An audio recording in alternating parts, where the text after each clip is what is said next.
Assalamu alaikum friends. Today we will discuss how to perform the command task. तो ये जो lecture है, ये वीडियो मेरी उन एस्पायरेंट्स के लिए है जो अपना 80% तक काम जिनका हो चुका हुआ है अल्लाह के फजल से, और वो रिटन एग्ज़ाम पास कर चुके हुए हैं। जब मैं वीडियो रिकॉर्ड कर रहा हूँ तो ये आज 8 जनवरी 2023 है, और अभी साइकोलॉजिकल टेस्ट जो हैं वो शुरू हो गए हैं। और साइकोलॉजिकल टेस्ट का जो सबसे इम्पोर्टेंट पार्ट है वो है कमांड टास्क। तो मेरी ये वीडियो जो है वो उन एस्पायरेंट्स के लिए है जो कि CSS का रिटन पास कर चुके हुए हैं और इंटरव्यू की तैयारी जो है कर रहे हैं। और ये जो प्रिंसिपल इसमें दिए गए हैं, ये आने वाले तमाम एस्पायरेंट्स के लिए जो रिटन पास करेंगे, चाहे किसी भी साल में हो, 2024 में, 25 में और आने वाले सालों में, जो जो भी पास करेंगे उन सब के लिए ये वीडियो जो है वैलिड रहेगी और इससे आप सबको फ़ायदा होगा। तो अब हम बात करते हैं हाउ कि ये कैसे परफॉर्म करना है। उससे पहले मैं ये बता दूं कि ये जो लेक्चर्स हैं ये रिसर्च बेस्ड हैं, रेलेवेंट कंटेंट डालते हैं, गैर ज़रूरी कंटेंट यहाँ पे नहीं होता। और जो भी इंफॉर्मेशन इन वीडियोस में आप देखते हैं ये that is tailored according to the requirements of CSS PMS examination. असल प्रॉब्लम यही है कि इंफॉर्मेशन बहुत ज़्यादा बिखरी पड़ी है, बहुत ज़्यादा सोर्सेज आ गए हैं, और सबसे जो इम्पोर्टेंट काम है वो है रेलेवेंट इंफॉर्मेशन को सिफ्ट करना। तो ये काम मैं और मेरी टीम साथ मिलकर हम करते हैं। आपको कोशिश करते हैं कि आपको अपने तौर पे रिसर्च करने की ज़रूरत ना रहे, लेकिन अगर आप करना चाहते हैं तो आपकी चॉइस है कि आप उसको फर्दर भी स्टडी कर सकते हैं। इन लेक्चर्स में, इन वीडियोस में की फैक्ट्स हम डालते हैं और गैर ज़रूरी इंफॉर्मेशन जो है वो हम इसमें ऐड नहीं करते। इसी वजह से आपने ये देखा होगा कि ये वीडियोस बहुत सिंपल हैं, इसमें कोई हाई टेक नहीं है। और अ, और मैंने जो लेक्चर नंबर्स दिए हुए हैं वो सीक्वेंस के लिहाज से हैं, और हर लेक्चर की, हर हर सब्जेक्ट की, CSS के हर सब्जेक्ट की अलग प्लेलिस्ट बनाई हुई है। हमारा चैनल इवॉल्विंग स्टेज पे है। इंशाल्लाह आफ्टर सम टाइम ये पूरा का पूरा सिलेबस जो है इसमें कवर हो जाएगा, CSS के रिटर्न का भी और इंटरव्यूज का भी। तो आज हम कमांड टास्क की बात करेंगे। सबसे पहले एक छोटा सा डिस्क्लेमर है कि ये इंफॉर्मेशन जो है ये मेरे ज़ाती एक्सपीरियंस पे मबनी है, because I have gone through the process. मैंने पंजाब पब्लिक सर्विस कमीशन को भी प्रोसेस किया और उसके बाद मैं इस प्रोसेस से गुजरा हूँ FPSC के, और कामयाबी से गुजरा हूँ। तो ये मेरा अपना एक्सपीरियंस भी है, और फिर मेरा जो प्रोफेशनल एक्सपीरियंस है उसकी बुनियाद पे भी मैं ये राय रखता हूँ कि ये जो मुझे मुनासिब तरीका लगा है अभी तक एक्सपीरियंस के बाद, वो मैंने यहाँ पे आपसे शेयर किया है। आप इसमें मुख्तलिफ मेंटोर्स, मुख्तलिफ टीचर्स मुख्तलिफ किस्म के तरीके बताते हैं कमांड टास्क के। मैं उनसे डिसएग्री नहीं करता, लेकिन जो सबसे बेहतर मुझे लगा है मैं आपके सामने रख रहा हूँ। अब आगे आप जो है वो आज़ाद हैं कोई सा भी तरीका अडाप्ट करने से, लेकिन कुछ प्रिंसिपल जो हैं वो आपने वही रखने हैं जो मैं आपको बताऊंगा।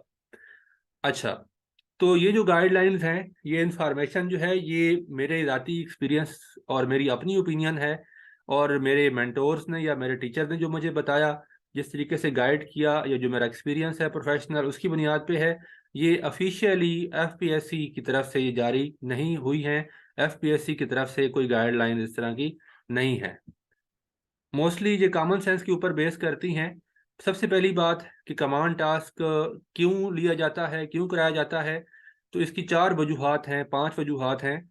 वो ये हैं कि ये आपकी 5 तरह की कैपेसिटी को चेक करता है। एक एस्पायरेंट की कमांड टास्क में जब आप जाते हैं तो आपकी लीडरशिप क्वालिटी सामने आती हैं, how you lead in urgent and tough situation, और कैसे आप अपनी अथॉरिटी को इस्टेब्लिश करते हैं। अथॉरिटी इस्टेब्लिश करने का मतलब ये नहीं है कि आप वहाँ पर रूड हो जाएं। अथॉरिटी मॉरल होती है, और आपने अपनी कमांड जो है वो अपने सबऑर्डिनेट्स पे जमानी है। और ये कमांड, जब कमांड इस्टेब्लिश करने का तरीकाकार ये नहीं होता कि आप कोई सख्ती करते हैं या थोड़ा सख्त अल्फाज इस्तेमाल करते हैं, बल्कि इट्स ऑल अबाउट योर जो लीडरशिप क्वालिटीज़ हैं उसके साथ ये चीज़ मैच करती है। फिर आप कितने मुख्तसर टाइम में कैसे क्विक डिसीजन लेते हैं और क्या आपके डिसीजन कंसल्टेशन पे बेस हैं या नहीं है, तो ये क्वालिटी आपकी चेक होती है। फिर क्या आप किस हद तक दूसरों का व्यू पॉइंट सुन सकते हैं, दूसरों के व्यू पॉइंट को आप अहमियत दे सकते हैं, एक्नॉलेज कर सकते हैं। हाँ, अगर वो लॉजिकल हैं तो आपने उनका व्यू पॉइंट ज़रूर उसको देखना है। अगर इलॉजिकल है, इरेशनल है, तो आप पाबंद नहीं हैं उस व्यू पॉइंट को लेने के लिए। अगर वो इरेलेवेंट है तो you are not bound to take and incorporate that view point. चौथी चीज़ ये देखते हैं इस कमांड टास्क से उभर के सामने आती है कि आप कितने फोकस्ड हैं और कैसे अपने विजन को प्रैक्टिस में डालते हैं। और सबसे पांचवी अहम चीज़ ये है कि आप स्ट्रेस को कैसे मैनेज करते हैं और आप अपना टाइम मैनेजमेंट, आपकी स्किल्स क्या है। तो सीएसएस का जो कमांड टास्क अगर 8 मिनट का है तो 8 मिनट का मतलब ये है कि 7 मिनट या 50-55 सेकंड।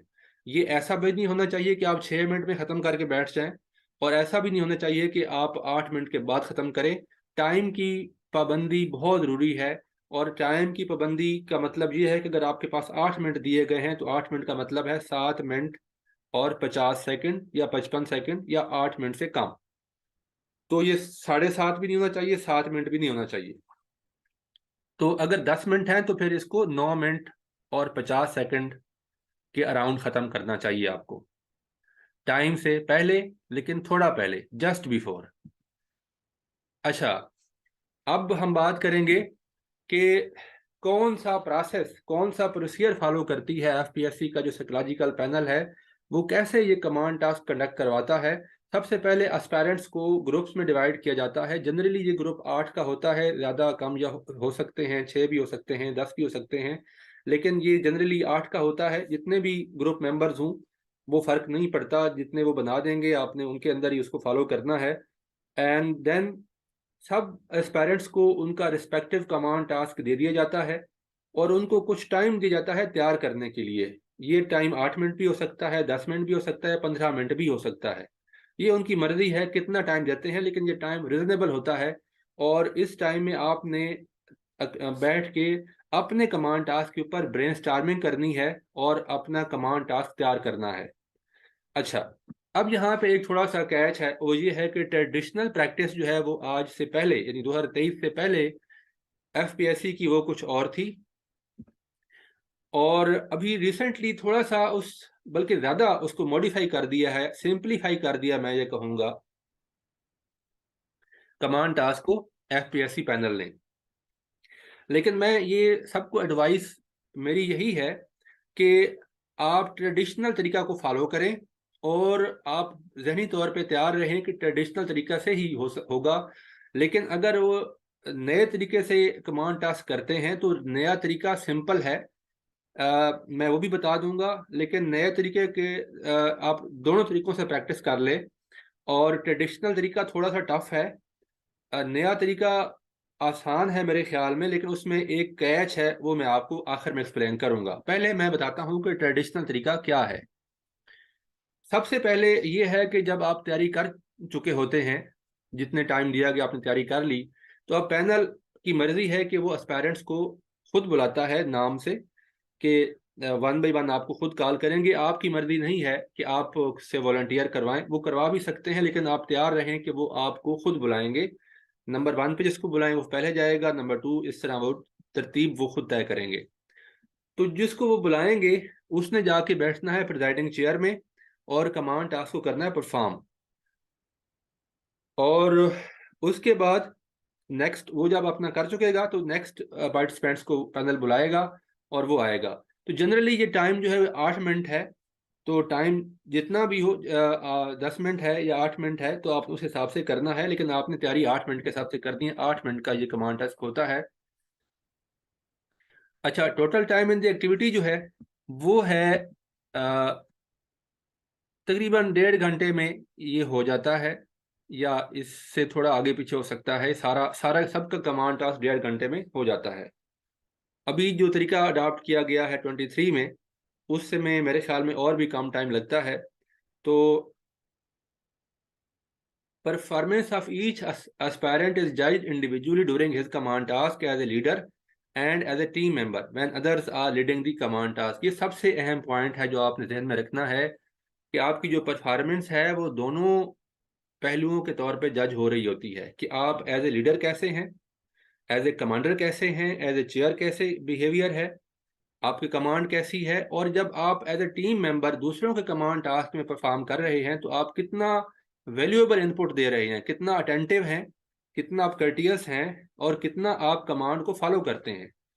तो आपने जब आपका अपना कमांड टास्क लीड करना है, परफॉर्म करना है, उस टाइम भी आपका बिहेवियर जज हो रहा होता है, और जब आप एज ए टीम मेंबर काम कर रहे होते हैं तब भी इंपॉर्टेंट है। लिहाजा बाकियों के जब बाकी कमांड टास्क कर रहे हूँ तब भी आपने ये मुहतात रहना है कि आपको देखा जा रहा है, आपको नोट किया जा रहा है, और आपने विजिलेंट रहना है। तो जनरली जो है वो 3 तरह का सिचुएशन होती हैं इस पूरे प्रोसेस में। सबसे पहले आपको 8 मिनट, 10 मिनट या 15 मिनट का प्रिपरेशन टाइम देते हैं, जिसको आप ब्रेनस्टॉर्मिंग कहते हैं। ब्रेनस्टॉर्मिंग फेज है, प्रिपरेशन फेज है। दूसरा फेज जो है वो है परफॉर्मेंस फेज, जिसमें आपको 8 मिनट, एक एक पर्सन को 8 मिनट। और तीसरा जो सबसे लंबा चलेगा वो है एज ए टीम मेंबर आपने जो है इसमें परफॉर्म करना होगा। और ये तीसरी बात को आपने नहीं भूलना कि आपने अपनी performance as a team member भी अच्छी रखनी है। तो हम बात करते हैं सबसे पहले ब्रेनस्टॉर्मिंग फेज को, प्रिपरेशन फेज को, जो कि 8 मिनट हो सकता है, 10 मिनट हो सकता है, या 15 मिनट हो सकता है, depends upon the situation and description of the FPSC panel. Brainstorming में करना ये है आपने कि इशू को कंप्रीहेंड करना है, इशू को पैराफ्रेज करना है, और उसको लिख लेना है कि आपने इस इशू को बताना कैसे है। क्योंकि आप सबसे पहला जो चैलेंज है कमांड टास्क में वो ये होता है कि आप अपने इशू को दूसरों को समझा पाएं। ये ध्यान में रखिएगा कि आपका इशू आपके पास है, दूसरों के पास नहीं है। ट्रेडिशनल तरीका में आप जो कमांड टास्क परफॉर्म कर रहे हैं वो दूसरों के पास अपने अपने कमांड टास्क होंगे, उनको आपके कमांड टास्क का पता नहीं है, ये आपने ही उनको समझाना है। अच्छा, आप अपने इशू को पैराफ्रेज कर लें आसान जबान में, आप ये खुद भी समझ लें। सबसे पहली बात खुद समझना है, फिर उसको आसान जबान में दूसरों को समझाने के लिए अपने अपने उसको नोट कर लेना है अपने रफ पेपर पे, या जो भी आपको पेपर दिया जाएगा उस पर नोट कर लें और इंट्रोडक्शन लिख लें। फिर आप ये देखें कि जो आपको प्रपोजिशन या इशू मिला है उसके स्टेक होल्डर्स कौन से हैं, इसमें रोल किस किस का आएगा। इसमें रेस्क्यू 1122 का रोल है, इसमें पुलिस का रोल है, इसमें मीडिया का रोल है, इसमें सिविल सोसाइटी का रोल है, इसमें सिटी का रोल है। जो भी सिचुएशन होगी उस सिचुएशन के हिसाब से आपने जो है वो डिफरेंट स्टेक होल्डर आइडेंटिफाई करने हैं और उनका रोल लिख लेना है कि ये इस सिचुएशन में फलां डिपार्टमेंट ये करेगा, फलां डिपार्टमेंट ये करेगा। ये आपने रफ वर्क कर लेना है अपना। अच्छा, उसके बाद आपने बनानी है फाइनल स्ट्रेटेजी, और ये आपने पहले 8 मिनटों में पहले प्रिपरेशन फेज में बना लेनी है। आपने ये समझना है कि आपने तकरीबन 95% काम मुकम्मल कर लेना है इस टाइम में। तो आपने बाकियों पर डिपेंड यहाँ पे नहीं करना। प्रिपरेशन फेज में आपने अपनी तैयारी 100% कर लेनी है, सिर्फ 5% का मार्जिन रखना है दूसरों के व्यूज को इनकारपोरेट करने के लिए। तो क्या किया आपने कि आपने इन 8 मिनटों में अपना पूरा कमांड टास्क अपने पेपर पे कर लेना है, बुलेट पॉइंट में कि आपने क्या बोलना है, सारा कुछ आपकी एक पेपर पे आपने बना लेना है। अब जब वो आपको बुलाएंगे तो आपको कहेंगे आप आ जाएं, और आप आएंगे, चेयर पे बैठेंगे और आप स्टार्ट करेंगे अपनी meeting as a chair of the meeting. आप चेयर कर रहे हैं। सबसे पहले आपने वेलकम करना है, इशू को इंट्रोड्यूस करना है, फिर आपने दूसरों को इनवाइट करना है डिस्कशन के लिए, फिर किसी एक पार्टिसिपेंट पे आपने काउंटर क्वेश्चन भी करना है, और फिर आपने कुछ पॉइंट नोट करने हैं, इक्का दुक्का पॉइंट जो आपको पसंद आए वो नोट कर लेने हैं, और एक से दो पॉइंट, ए फ्यू पॉइंट्स आपको जो रेलेवेंट लगें वो आपने अपनी फाइनल स्ट्रेटेजी में डाल देने हैं। ये बात वही है जो मैंने 5% बात की थी कि दूसरों को भी पॉइंट को भी आपने इसमें करना है इनकारपोरेट। तो ये अब एक दो पॉइंट आप डाल देंगे, और उसके बाद आप फिर आखिर में फाइनल स्ट्रेटेजी अनाउंस करेंगे और मीटिंग को एंड कर देंगे शुक्रिया के साथ। तो मीटिंग कैसे स्टार्ट करनी है, आपने ये कहना है मीटिंग स्टार्ट करने से पहले आप जैसे ही चेयर बैठेंगे आप कहेंगे बिस्मिल्लाहिर्रहमानिर्रहीम, अस्सलामु अलैकुम dear participants. First of all, I welcome you all in this meeting. I am really thankful to you for being here at a very short notice. I have called this meeting as जो भी आप secretary आपको बनाया गया है, आपको deputy commissioner बनाया गया है, आपको डिस्ट्रिक्ट पुलिस चीफ बनाया गया है, डीपीओ बनाया गया है, आपको फॉरेन सेक्रेटरी बनाया गया है, उस हिसाब से आप बात करेंगे. तो आप कहेंगे I have called this meeting as DPO of the district to discuss an urgent situation. और फिर आप अपना मसला जो भी है वो इंट्रोड्यूस करेंगे और ये जहन में रहे कि ये आपने मसले को सही बयान करना ताकि जो टीम मेंबर हैं वो समझ भी सके कि मसला क्या है.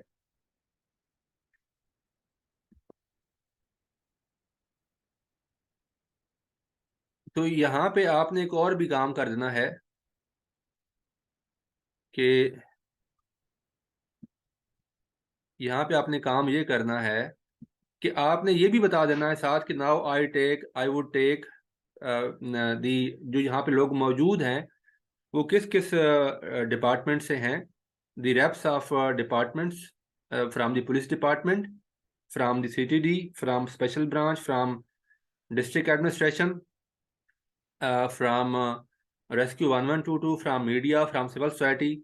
They are here. Now I take their feedback. इसमें आप जब मीटिंग स्टार्ट करेंगे तो अच्छा, अब जब आप इशू को बता चुके, अब आपने इशू को एक्सप्लेन कर दिया जो कि इम्पोर्टेंट फेज है. इशू एक्सप्लेन करने के बाद फिर आप क्या करेंगे, आप कहेंगे I hope I have explain this issue and there is no confusion in the mind of any participant regarding the nature of the issue. Now the house is open for discussion and your valuable input in order to finalize the strategy to resolve this challenge.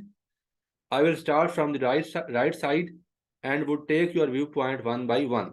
Please be brief and specific. ये आपने बात कहनी है.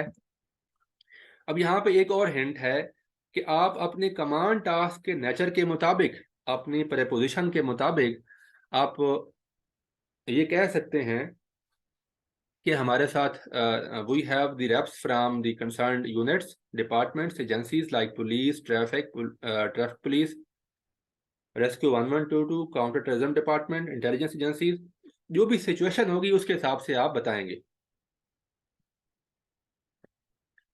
The participants should try to participate in the discussion accordingly. अब ये जो team members हैं उनको चाहिए, उनकी जिम्मेदारी है कि वो कमांड ने जैसे बता दिया है, चेयर ने जैसे बता दिया है, उस तरीके से उस रोल के मुताबिक वो अपनी अपनी सजेशन दें.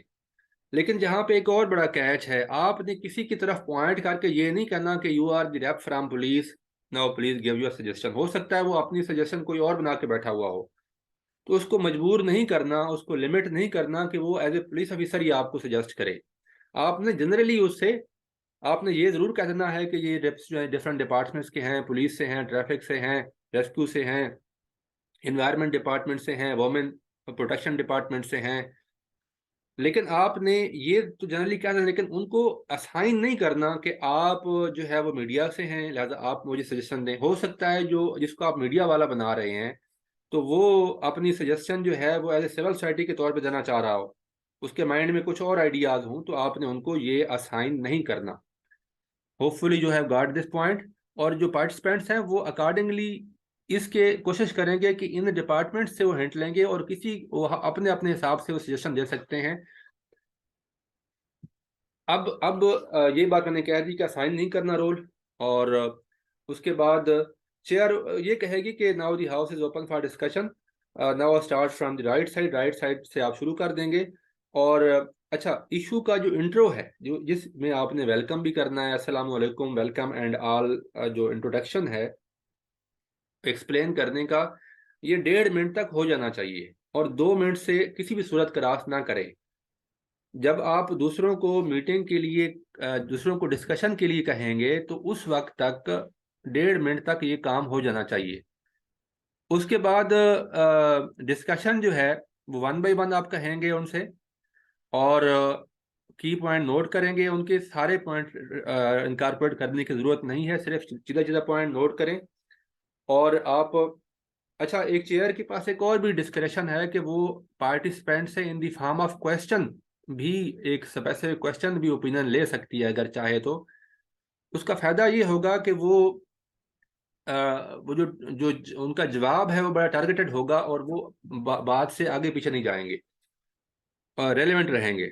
लेकिन ये जरूरी नहीं कि हर एक से क्वेश्चन किया जाए। आप कोई किसी एक दो से क्वेश्चन कर सकते हैं और बाकियों से जनरली ये पूछ सकते हैं, what is your opinion on the issue, what is your input on the issue. If any participant is going in detail and consuming more than 40 seconds, 40 seconds हैं, तो 40 सेकेंड से आपने ज्यादा किसी को अलाउ नहीं करना। ये कोशिश करें 45 सेकेंड 50 सेकेंड से अलाउ ना करें ज्यादा।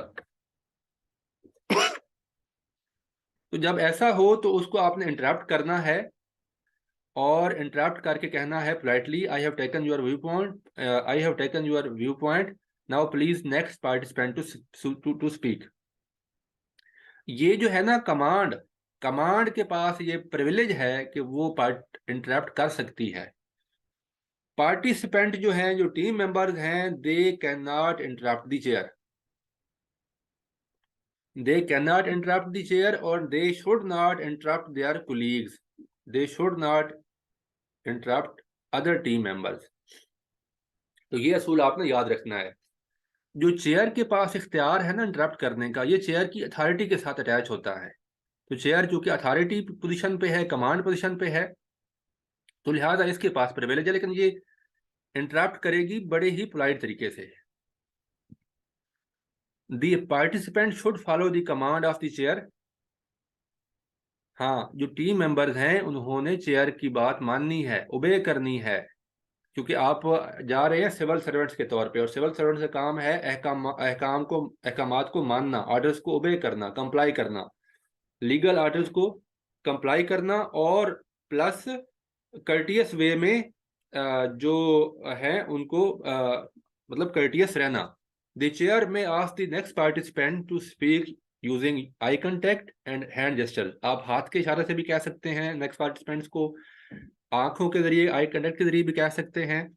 और आई कांटेक्ट से मुराद ये है कि आप किसी को देखेंगे समझ आएगा मुझे कह रहा है कि आप बोलें। तो it is advised and it is appropriate to put a counter question to any one of the participants who has just given his view point.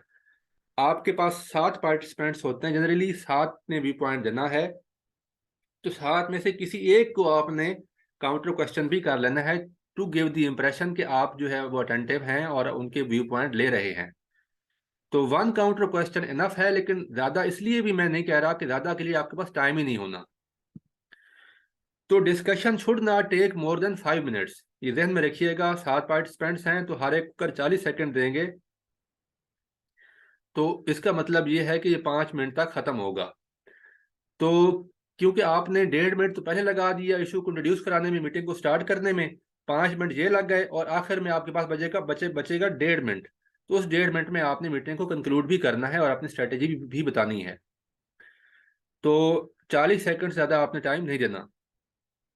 Next आ जाएगा कि try to incorporate a few view points, try to incorporate a few points from the discussion in your final strategy. This will show that you have considered and accommodated the viewpoint of others. आखिरी announcement के लिए ना आपने 90 second रखने हैं अपने पास, 1.5 minute. आप meeting अब कैसे कंक्लूड करेंगे उसके लिए भी स्पेसिफिक वर्ड्स हैं। Dear participants, I am really thankful to you for participating in the discussion and giving your valuable input. Our final strategy would be as follows.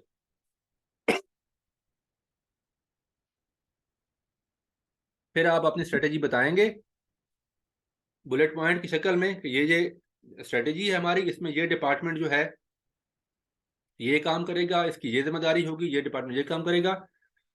और जब आप पढ़ रहे होंगे अपने पेपर से तो आपने साथ साथ पढ़ना भी है, साथ साथ maintain the eye contact with the participants as well. अच्छा, ये जब आप बता चुके तो आपने आखिर में एक मुख्तार बात ये करनी है कि my office will issue the minutes of the meeting very soon to keep the follow-up of this meeting. Next meeting would be called soon to see the progress of all the concerned units, departments, and agencies. Dear participants, we are one team, and inshallah we would resolve this issue with our collective effort. ये effort के spelling थोड़ा mistakes हैं, को सही कर लीजिएगा, typo हो गई है. collective efforts. Thank you once again. Meeting is over now. अल्लाह हाफिज. और ये आपने इस तरीके से एक टीम वर्क का भी मुजाहरा कर दिया. तो जनरली टाइम डिस्ट्रीब्यूशन ये होगी. ये मैं दोबारा रिकैप कर देता हूँ. 1 से 1.5 मिनट में आपने इशू को इंट्रोड्यूस कराना है, मीटिंग स्टार्ट करनी है. 5 मिनट होंगे डिस्कशन को. हर पार्टिसिपेंट को 40-45 सेकंड देने हैं, और आखिरी 1.5 मिनट जो बचाएंगे वो आप बचाएंगे मीटिंग को कंक्लूड करने के लिए. और टाइम लिमिट को आपने फॉलो करना है. Try to end your command task 5 to 10 second prior the expiry of 8 minutes. यानी अगर 8 मिनट है तो इसका मतलब यह है कि आपने 7 मिनट 50-55 सेकंड पे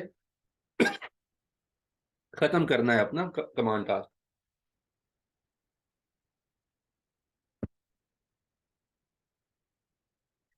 अब कुछ गाइडलाइन है जो कि पार्टिसिपेंट्स हैं एज ए टीम मेंबर. तो सबसे पहली बात ये है कि ज़्यादातर आपका रोल जो है ना वो एज ए टीम मेंबर रहना है, क्योंकि 7 कमांड टास्क में आपने एज ए टीम मेंबर काम करना है, और 1 कमांड टास्क में आपने लीडर काम करना है. तो जब एज ए टीम मेंबर आप बैठे हों तो आपने टाइम लिमिट का ख्याल रखना है. कोशिश करें 40-45 सेकंड से बाद ऊपर ना ले जाएं. आपने दूसरे के कमांड टास्क को भी अपना कमांड टास्क समझ के करना है, क्योंकि किसी एक का फेलियर जो है ना वो आपका भी फेलियर है एज ए टीम. इसलिए आपने पूरा सपोर्ट करना है अपने लीडर को, और उसकी सपोर्ट का बेहतरीन तरीका यह है कि ज़्यादा लंबी बात नहीं करनी. टाइम लिमिट का ख्याल रखना है. 40 सेकंड में बात अपनी कंक्लूड करें. और ये कोई आपने किसी जहन में ये कभी भी नहीं लेके आना कि दूसरे का आप कमांड टास्क स्पाइल करेंगे और आपको जज नहीं किया जाएगा. अगर आप स्पाइलर हैं तो if you are not a good team member you cannot be a good leader. ये आपके बारे में परसेप्शन आएगी. तो की ये है कि be attentive while the presiding aspirant is introducing the issue. Try to understand the issue. जब वो बता रहा हो, लीडर या जो शेयर कर रहा है, कमांड कर रहा है, उसकी बात गौर से सुननी है. आपने इशू को समझना है कि वो कह क्या रहा है. अगर आप इशू को समझेंगे नहीं और तो आप फिर अपना व्यू पॉइंट भी नहीं दे पाएंगे. अब होता क्या है कि हमारा मिशन कमांड टास्क मेरा अगर आखिर पे है, सबसे आखिर में है, तो मैं अपने कमांड टास्क में फंसा रहूंगा जहन में, और दूसरों की बात सुनूंगा ही नहीं. मेरा जहन भी अपने कमांड टास्क तरफ लगा हुआ. ये एक फैटल मिस्टेक है. आपने कभी ऐसा नहीं करना. अगर आपका कमांड टास्क आखिर में है या दरमियान में है तो जो उससे पहले आएंगे आपने उन कमांड टास्क पे भी गौर करना है. अपना कमांड टास्क आपने पहले 10-15 मिनटों में तैयारी करके रख लेना है. उसके ऊपर आप छोड़ दें सोचना. आपने प्रेजेंट रहना है. जो कमांड टास्क हो रहा है उस पर फोकस करें. अपने कमांड टास्क के बारे में सोचना फिलहाल छोड़ दें. Don't be in a hurry, don't rush to speak. अगर आप जहनी तौर पे तैयार नहीं है तो ये जरूरी नहीं कि आपने इनिशिएट करना है. अच्छा, ये भी एक कन्फ्यूजन होती है एस्पायरेंट्स में कि क्या इनिशिएट करना अच्छा होता है, और उनको पता चलता है ये इनिशिएट करना चाहिए. फिर वो क्या करते हैं, फिर वो हर डिस्कशन स्टार्ट करना शुरू कर देते हैं और जहनी तौर पे तैयार नहीं होते. उनको प्रेशर होता है कि हमने इनिशिएट करना ही करना है. भाई बात ये नहीं है. असल बात ये है कि जब आप जहनी तौर पे तैयार हूं, आपके पास बोलने के लिए कुछ हो, तब आपने बोलना है. Be humble, polite and courteous. ये असूल याद रखना है. अथॉरिटी का मतलब ये नहीं होता कि आप ह्यूमिलिटी छोड़ दें, पोलाइटनेस छोड़ दें, कर्टसी छोड़ दें. जितना अच्छा लीडर होता है उतना वो हम्बल होता है, उतना वो पोलाइट होता है, उतना वो कर्टियस होता है. लीडरशिप स्केल जो है ना वो यही है. मैं कोई लीडर उठा के देख लें, किसी को आप कहें ना he is a good leader, उसके अंदर ये सारी क्वालिटीज होंगी. दूसरे को इंटरप्ट ना करें. दूसरे को बोलने का मौका दें, दूसरों को भी उनका व्यू पॉइंट देने का मौका दें। अगर आपने एक दफ़ा बात कर ली है तो आप दोबारा ना बोलें जब तक आपको चेयर खुद ना कहे। एक दफ़ा बात आपने कर लेनी है, उसके बाद दूसरी दफ़ा आपने एक कमांड टास्क में नहीं बोलना, क्योंकि दूसरों को भी मौका देना है आपने। हाँ, इंटरप्ट करने का इख्तियार सिर्फ और सिर्फ चेयर का है, वो किसी को भी इंटरप्ट कर सकता है, क्योंकि उसने तो अपना 8 मिनट में करना ही करना है। और अगर कोई टीम मेंबर ज़्यादा टाइम ले रहा है 40 सेकंड से, तो चेयर को इंटरप्ट करना चाहिए। लेकिन एज ए टीम मेंबर आपने किसी दूसरे को इंटरप्ट नहीं करना। अपना जहन बोले, stay relevant, give your input, और अच्छे तरीके से अपना आर्टिकुलेट करें अपना ओपिनियन। आपने व्यू पॉइंट को स्ट्रेच ना करें, 40 सेकंड वाला रूल फॉलो करें। और ये भी हो सकता है कि कोई एक आप में से ना बोले या दो ना बोले, तो उस हिसाब से देखिए, हो सकता है कि कोई टीम मेंबर किसी एक डिस्कशन में शिरकत ना करे या ना बोले। सिचुएशन ऐसी हो सकती है, या कोई 20 सेकंड में अपनी बात खत्म कर दे या 30 सेकंड में खत्म कर दे, तो चेयर का काम है कि वो टाइम का ख्याल रखे। और अगर वो समझता है कि ये डिस्कशन बहुत जल्दी एंड हो रही है, 5 मिनट से पहले एंड हो रही है, और मेरी जो कमांड टास्क है वो वक्त से पहले एंड हो जाएगा, तो उसको चाहिए कि फिर वो एक दो काउंटर क्वेश्चन कर दे, फिर वो बात को थोड़ा सा लंबा कर दे, ताकि किसी एक के ऊपर वो क्वेश्चन कर दे कि आपने ये सजेशन दी थी ना, वो इसमें ये पॉइंट है, तो इस बारे में आपका क्या ख्याल है, ताकि वो टाइम थोड़ा सा आपका पूरा हो जाए और आप वक्त से पहले ख़त्म ना कर लें। वक्त से पहले से मुराद ये है कि आप 2 मिनट पहले, 1 मिनट पहले ख़त्म ना कर दें उसको। तो 3 असूल याद रखें इसमें। आपने किसी के साथ ओपनली डिसएग्री नहीं करना, आर्ग्यू नहीं करना, और सींग नहीं फंसाने। जस्ट अपना इनपुट दें और दैट्स इट। और डिसएग्री नहीं करना, आपने अपनी बात करनी है। In my point, in my view, या इट्स माई पर्सपेक्टिव दैट, जो भी है वो आपने बताना है। आपने किसी के साथ आर्ग्यू वहां पे नहीं करना। उसकी वजह ये है कि वहां पे इतना टाइम ही नहीं होना कि आप किसी के साथ बहस करें। और अगर आप के व्यू पॉइंट के साथ कोई डिसएग्री कर जाए, तो आपने उसको काउंटर डिसएग्रीमेंट में नहीं जाना, क्योंकि उससे टाइम ज़ाया होगा। Follow the command of the chair, ये बहुत इंपॉर्टेंट है। चेयर को फॉलो करें, cooperate with him as a good team member. आप एक अच्छे टीम मेंबर होने का सबूत दें और उसके साथ कोऑपरेट करें। ये आपके क्रेडिट को ऐड करेगा as a team member. It will add to your credit as a team member. It is not necessary to initiate the discussion all the time. Initiate only when you have comprehended the issue very well as introduced by the chair and ready to give your input. अगर आप समझते हैं कि आपने issue को समझ लिया है और कोई और नहीं बोल रहा, तो आप फिर उसको इनिशिएट कर लें। अच्छा, ये जरूरी नहीं है कि आप हर दफा आप ही बोलें। अगर कोई एक दफा हो जाए ठीक है, अगर आप इनिशिएट नहीं भी करते, इट डजंट मैटर।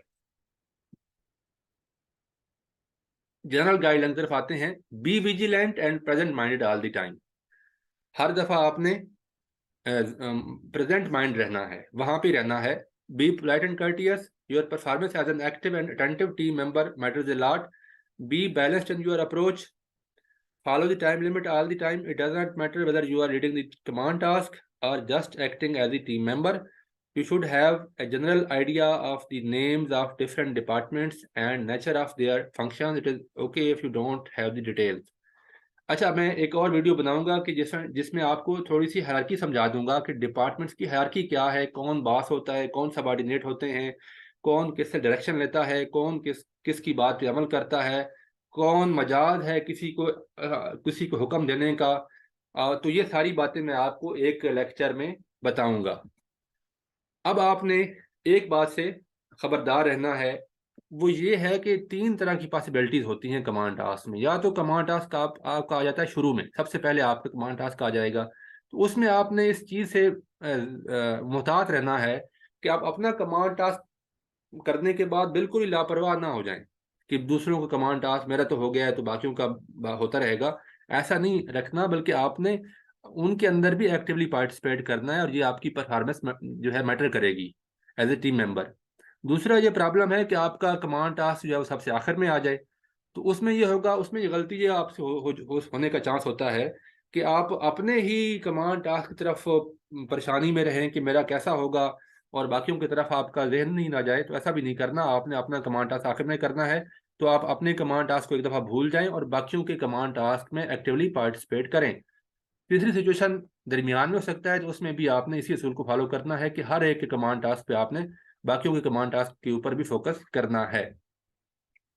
अच्छा, अब मैं बताता हूँ रिसेंटली क्या हुआ कि रिसेंटली 2023 में ये अभी हुआ है और शायद ये इसको कंटिन्यू करेंगे। तो ये भी आपके जहन में हो कि ऐसा भी होता है, ऐसा भी हो सकता है, या इसको मजीद भी पैनल मॉडिफाई कर सकता है। लेकिन बात यह है कि जो ट्रेडिशनल वे है, सबसे कम्प्रीहेंसिव तरीका वही है। जिसको ये वाला आता है ना, ये तरीका ट्रेडिशनल तरीके से ये कमांड टास्क करना, उसके लिए इतना कोई इशू नहीं है। तो रिसेंटली बता देता हूँ क्या प्रैक्टिस रही है। वो ये होता है कि जो पैनल है उसने सब पार्टिसिपेंट्स को एक ही कमांड टास्क दिया, एक ही सिचुएशन दी, सबको एक ही दी। और उसके बाद उसको उनको दिए 8 से 10 मिनट दिए तैयारी करने के लिए कि आप तैयारी कर लें, ब्रेनस्टॉर्मिंग कर लें। सबने तैयारी की और उसके बाद उनको कहा कि इस पर ग्रुप डिस्कशन करें। अब ग्रुप डिस्कशन जो थी वो भी जो है 10 मिनट की थी, 8 मिनट की या 15 मिनट की, वो टाइम वो बताएंगे। तो उतना उन्होंने ग्रुप डिस्कशन की। उस ग्रुप डिस्कशन में आपको करना ये चाहिए कि आप अपना जो वैल्यूएबल इनपुट है वो दें। और उसके बाद पैनल ने पार्टिसिपेंट्स को 1 या 2 मिनट दिए कि आप अपना कोई लीडर मुंतखब करें, कोई चेयर मुंतखब करें, नॉमिनेट करें। बल्कि नॉमिनेट करें एक चेयर, एक एक एक पार्टिसिपेंट्स को एज ए चेयर नॉमिनेट करें। तो इसमें भी ये करना होता है कि जो आपको लगे कि अच्छे तरीके से प्रेजेंट कर सकता है, उसी को ही मतलब करना चाहिए। वहाँ पे झगड़ना नहीं है, वहाँ पे बहस नहीं करनी।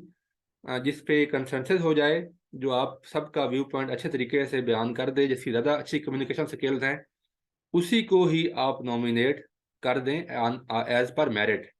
जिसका मेरिट बनता है उसी को ही नॉमिनेट कर दें और ये सारा कंसेंसस से करें। तो इसमें भी आप कई जज करते हैं कि कितने आप अग्रीएबल हैं, कितना आप मिल के चलने वाले हैं। कोई जो है ना उसमें ये इसरार ना करे कि मुझे बनाना, जब मुझे ही आप मुंतखब करें। अगर किसी और की अक्सरियत जो है वो किसी पे मुत्तफिक हो रही है, तो उसी पे ही आप मुत्तफिक हो जाएं। और जिसको मुंतखब किया जाए उसके लिए लाजमी है, जिसको नॉमिनेट किया जाए उसके लिए लाजमी है कि वो फिर सबका व्यू पॉइंट जो है वो प्रेजेंट करे। फिर जो नॉमिनेटेड होगा वो सबका कम्प्रिहेंसिव प्लान जो है वो उस टाइम में देगा। एग्जाम्पल प्रपोजिशन मैं आपको अपनी नेक्स्ट वीडियो में बताऊंगा। तो होपफुली इससे आपकी बहुत सारे कन्फ्यूजन और क्वेश्चन जो हैं उनका जवाब आपको मिला होगा। अपना ख्याल रखें और टेक केयर। अल्लाह हाफिज़।